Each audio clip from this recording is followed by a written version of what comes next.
Hey ratbags, it's Jade with the news console fans have been waiting for. Smallland has a release date. It's coming to Xbox Series X and S and PlayStation 5 only, alongside its 1.0 update for PC, and of course consoles will be getting all the same content. So I've got the complete lowdown, everything you need to know ahead of maybe purchasing it, the price, what kind of game it's gonna have, what kind of players you can have on it, servers and more. So let's go. Leave a like if you find it useful, really does help these videos. So just announced February the 15th, it is going to be live, like I said, on PlayStation and Xbox Series X and S. It does have online co-op up to 10 players, or you can play it single player, so you don't need PlayStation Plus to play it, only if you're going to be playing online with friends. There is no couch co-op for this game. Right now the price I do believe is going to be £34.99, and that's about £5 more than it currently is available on Steam. So console sadly getting shafted once again with an arbitrary price increase. It's a shame they didn't do what Valheim did and release exactly the same price on consoles.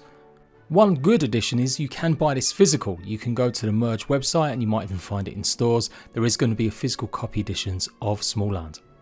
It's up on the PlayStation Store right now to wishlist, but it doesn't actually have that price info. I got that confirmed from some of the devs at Smallland, but you can, like I said, go and check out their website. So what kind of game is Smallland? It is a co-op focus for the present time being 1 to 10 players. You'll build bases, you'll survive, you'll tame bugs and take on huge creatures. Despite it having a similar premise to Grounded, where you're small surviving in a large world, it's actually much more like Ark or Conan.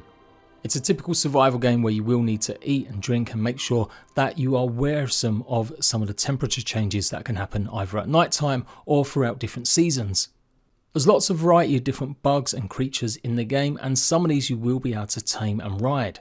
You can level them up just like you can in Ark, and you've got stats that you can increase to make yourself powerful, take on more stronger enemies as you explore further out. It's had 3 major updates during its early access of about nearly a year, and it is coming with a fresh update for 1.0 where we'll be exploring the Watchtower and concluding the story, which I'm not obviously going to spoil too much here, but these are a few clips and screenshots from their Twitter page. It looks like there's going to be armour for certain bugs now to make things even more difficult, and I presume we'll be able to craft some of this stuff for our bugs and pets too. Smallland's premise is that you join your friends and you can each have a tree. There's 10 major trees in the game, and each one of these can be for one player, so that you can take your base from your single player and go and join your friends in their world. So in that way you're always gaining resources that you can utilise for yourself, rather than just joining a friend in co-op and then not being able to take anything back. You can base build absolutely anywhere, but you're very safe in these trees. You won't be attacked by bugs. You won't have to worry as much about weather effects destroying your base. Weather is an important factor of the game. You do have to upkeep your base to make sure it's repaired, and it can be damaged by bugs and the different seasons or weather storms. There are humanoid NPCs or small folk like yourself that you'll also have to contend with as you explore further out. There's different biomes that will require different armor sets for you to craft, and getting around relies on you having different wing sets as well as the ability to tame some creatures. Now there are quests and NPCs, but this isn't an RPG. It's more just giving you a small hint about where to go rather than full-fledged quests and storylines. This is absolutely a survival sandbox game where really to survive it's about getting different and stronger armor sets and weapons.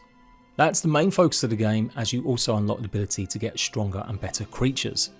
No news yet on other stuff like whether or not keyboard and mouse will be enabled, for console at least anyway. They have implemented servers, more traditional servers at least, that you'll be able to rent from different websites, much like games like Ark and Conan Exiles, if you really want your server to run 24/7. But this is the kind of game you don't need that. You really don't have to have that. Your friends can just join, bring their base with them, and you can join each other's bases, go and take a look, and also then go on adventures together. It really is only for people that really want that more traditional server experience that you might be able to rent one. Of course, if you're on PC, you will be able to host your own server without having to pay. They are promising more content after 1.0, and there's a bunch of features that haven't made it during early access. But it does look like some of it is making it for the 1.0 release, like factions. They've been teasing some of that. Overall, Smallland has been a solid experience. I've covered it all throughout its initial release, through the subsequent issues it had when it changed developers. I've interviewed some of the devs behind it, I've given feedback behind closed doors for years, and then when it did arrive, I covered it extensively here.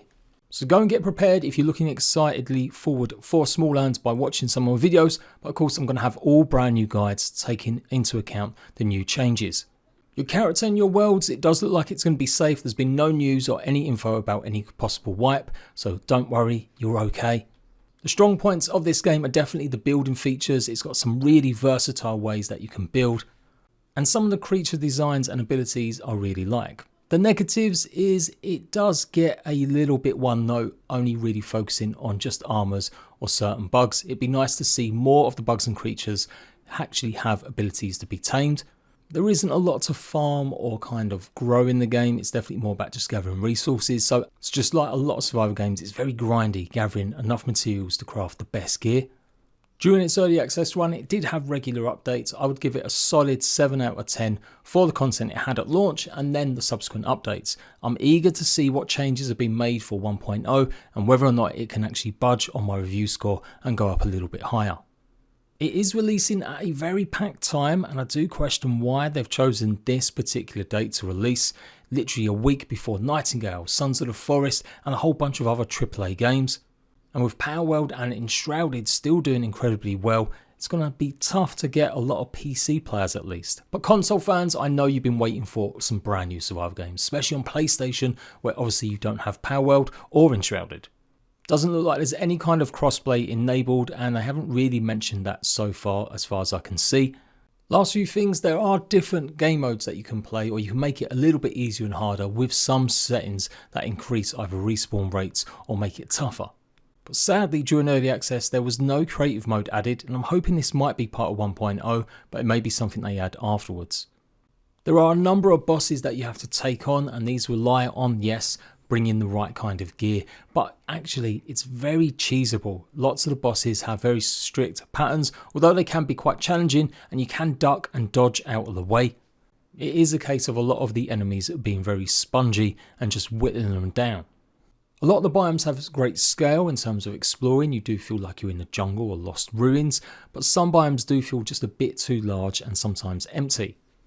And being able to build up inside trees does give you a level of protection that makes the game maybe not as interesting sometimes in terms of combat or that danger or worry, but that might be good for certain players that really just want a bit more chill time at their base. As far as we know, there's no base raid mechanics implemented or going to be implemented. And that's it. I'll be back with lots of guides, as I said, as soon as I'm able to, and of course I'll be giving you a lowdown on any new updates that happen after 1.0. It's been pretty interesting to see how Smallland has progressed over the years and changed, and I really hope it does find a home with console players to keep its popularity.